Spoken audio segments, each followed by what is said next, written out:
Hey guys, this is how Magic the Gathering took over the world. Recently, Magic's rarest card, the Black Lotus, broke records by selling for an astronomical $166,000, double the previous record of only $87,000. Now that's expensive. Now other card games such as Pokemon and Yu-Gi-Oh! Were able to rise to popularity mainly due to their TV and video game franchises. I know as a kid I was super excited to buy some Yu-Gi-Oh! Cards after I watched the show. But without that advantage, how did Magic get so popular? Well, there are dozens of different card games out there. Magic the Gathering was the first actual collectible card game, and that is by definition. Magic's creator, Richard Garfield, coined the term when they patented the gameplay. Fun fact, Garfield, an avid tabletop gamer, was originally trying to produce his own tabletop game, Robo Rally, but instead, they made Magic to be a quick and easy game for people to play while waiting in lines at conventions. But now, there are Magic conventions and people wait in line to play, it's just time's a flat circle.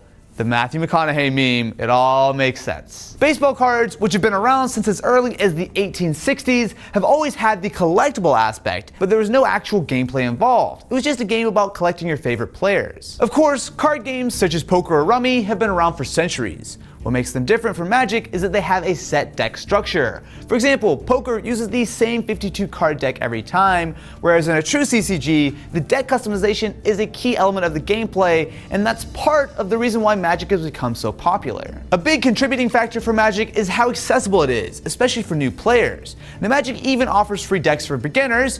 Matt, can you please provide some decks? Okay, wait, okay, all right. These are really sharp. How many decks did you get? 5. Okay. So these are all free decks that Matt was able to go, literally you just walked into a Magic shop and just said, hey, I want some decks please. Yeah, that's exactly how that went. Okay. Now sure, you might get some free decks to start you out, but that's just how they hook you. Matt still came back with a bunch of booster packs as well. Probably the more nefarious reason for the game's popularity is just how addictive it is. On the competitive side of things, constant modifications and upgrades to your deck are required. Now several professional players have reported that even though they make a lot of money from winning tournaments, they then spend thousands or tens of thousands of dollars in new cards every year, often barely breaking even. Now that of course is on the very extreme side of things, but still, this can get pricey. I spent $100.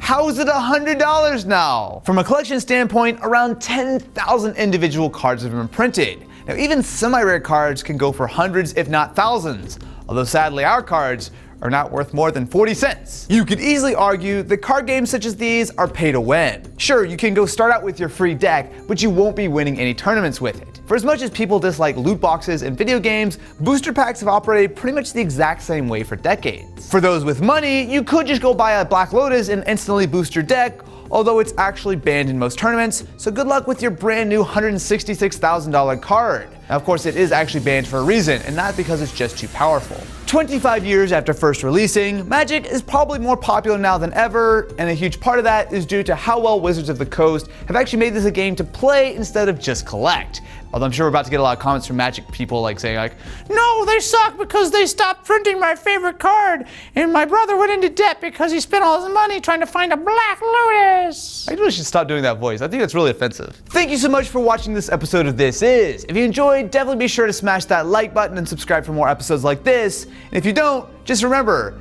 that for every person who does not subscribe while watching this video, Matt buys another booster pack.